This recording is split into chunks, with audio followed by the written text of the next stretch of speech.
চোর চোর ওইটা মাল চুরি করতে আসে চোর। নবী যে বলছেন না রে খ্যাপা না, ওইটা চোর নয়। নবী কি বলছেন?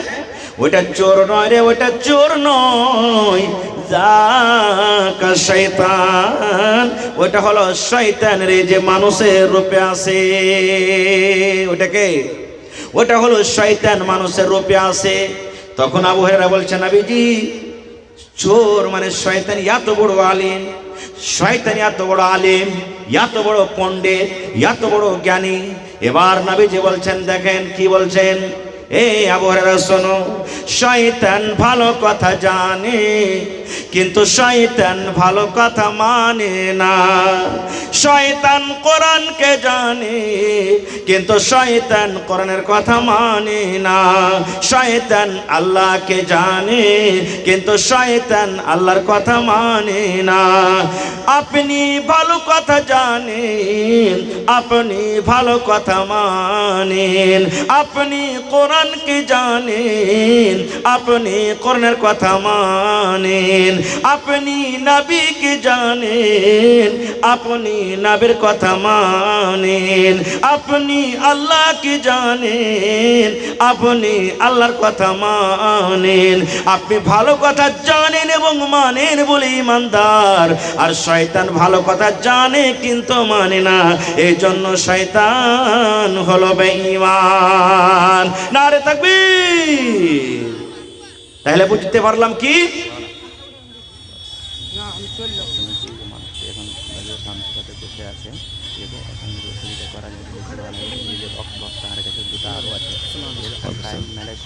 আচ্ছা ঠিক আছে, 2-4-5 মিনিট আপনি ওরা লিয়েছেন। তো ভাই আমার একটা ফজিলত আর শিখে নিলেন কি, আজ জালসাতে এসেছেন কিছু শিখবো বলে। আয়াতুল কুরসি পড়লে দুটা লাভ শিখলেন। একটা আয়াতুল কুরসি 5 ওয়াক্ত নামাজের পর যদি পড়বেন মরার পর জান্নাত চলে যাবেন। 2 নম্বর লাভ, বাড়িতে চুরি হবে না। আর একটা ফজিলত আপনাকে শিখে যায়, সুবহানাল্লাহ। কি ফজিলত? যদি আপনার কাছে বিয়া করতে যাবেন, বিয়া করতে চলে গেলেন, পকেটে টাকা নেই মোহর দেওয়ার মতন, কোরআন মোহর হয়ে যাবে। কোরআন কি হবে? জোরে বলেন, কোরআন কি হবে? মোহর হয়ে যাবে। বলবেন কেমন করে যে মৌলানা?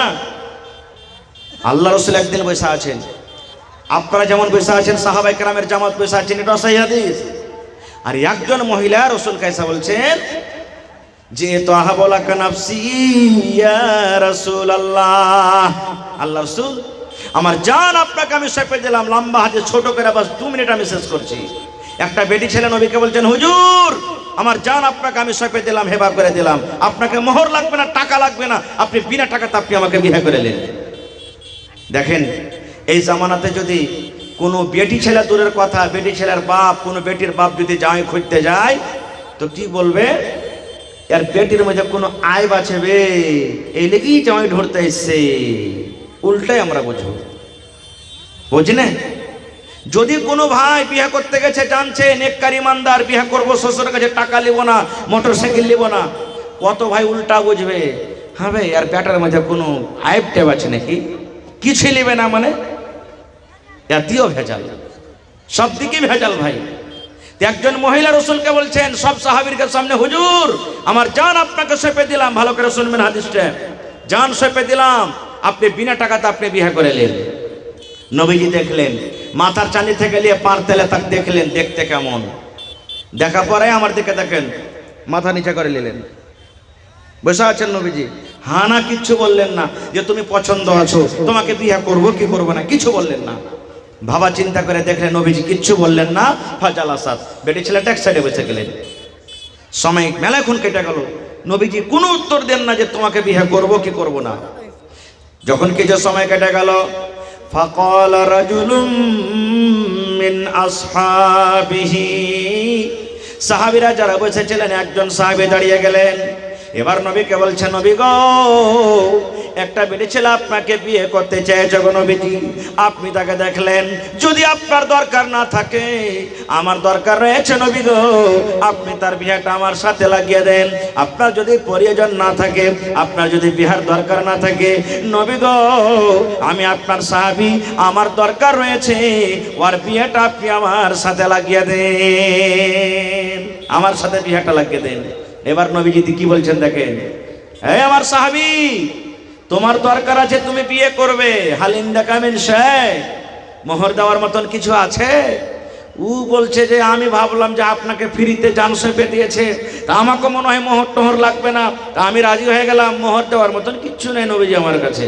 বলছে না, চলবে না, বাড়ি যাও, দেখো কিছু আনতে পারো কিনা, মোহর না দিলে বিয়ে করা চলবে না। খুব চলে গেলেন বাড়িতে, খুব খোঁজাখুঁজি করলেন, শেষের বেলাতে এসে বলছেন হুজুর মা যাত তো সাইয়া, কিচ্ছুই আনতে পারলাম না বাড়ি থেকে।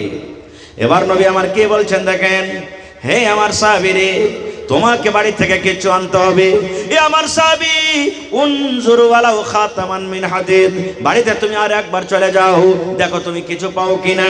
যদি তুমি সোনা না পাও, যদি তুমি চাঁদি না পাও, হীরা যদি না পাও, দুনিয়ার কিচ্ছু যদি না পাও রে সাহাবে, সামান্য যদি একটা লোহার আংটি পেয়ে যাও, ওই লোহার আঙ্গুটি তুমি নিয়ে এসো, ওই লোহার আঙ্গুটিকে মোহর করে তার সাথে বিয়ে লাগিয়ে দেব। সামান্য একটা লোহার আংটি যদি পাও, ওইটাই নিয়ে এসো, ওইটা কি মোহর করব, কিন্তু মোহর দিতে হবে। চলে গেলেন বাড়ি, খুব খোঁজাখুঁজি করলেন। আমাদের মতন তো নয় যে মোবাইল বেচে দিব, ঘড়ি বেচে দিব, হ্যাঁ আর কিছু বেচে দিব, আর কিছু করব।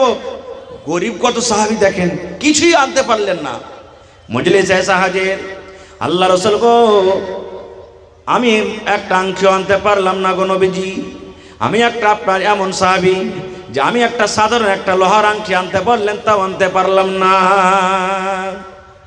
এখানে একটা কথা আরো বলি, আজকের জামানাতে আমি বেটার বাপ, 2 লাখ টাকা আমি বেটার বিহাতে নিয়ে এলেন, 10,000 টাকা মোহর হইল, আর ওই 10,000 টাকার মধ্যে কি আমি কি করছি মোহর দিছি। হয়েছে আপনার দিকে, হয়েছে না হয় না?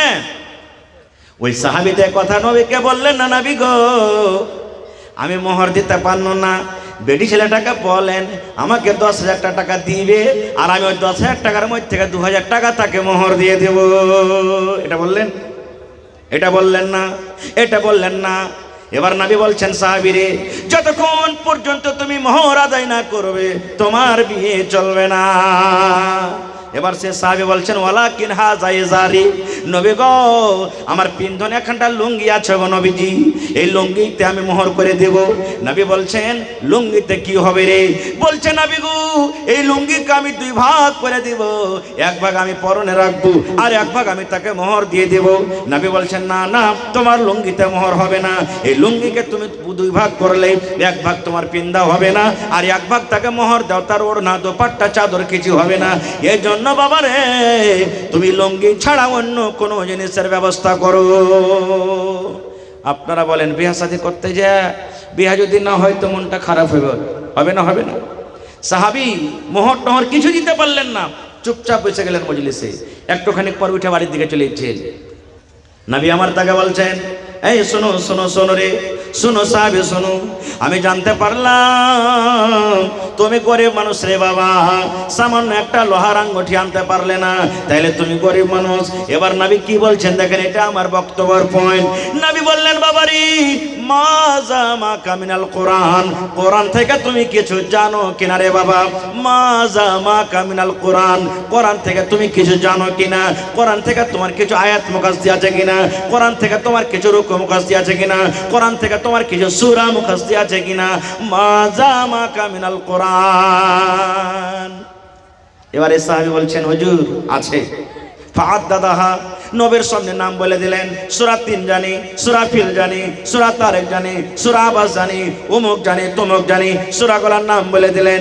এবার নবী বললেন, বাবা রে, যে সূরাগুলি তুমি জানো ভালো করে পড়িতে পারবে কি পারবে না? বলছে, জি নবী, যে ভালো করে পড়িতে পারবো। এবার নবী বললেন, হে আল্লাহর বান্দি তুমি শুনে নাও।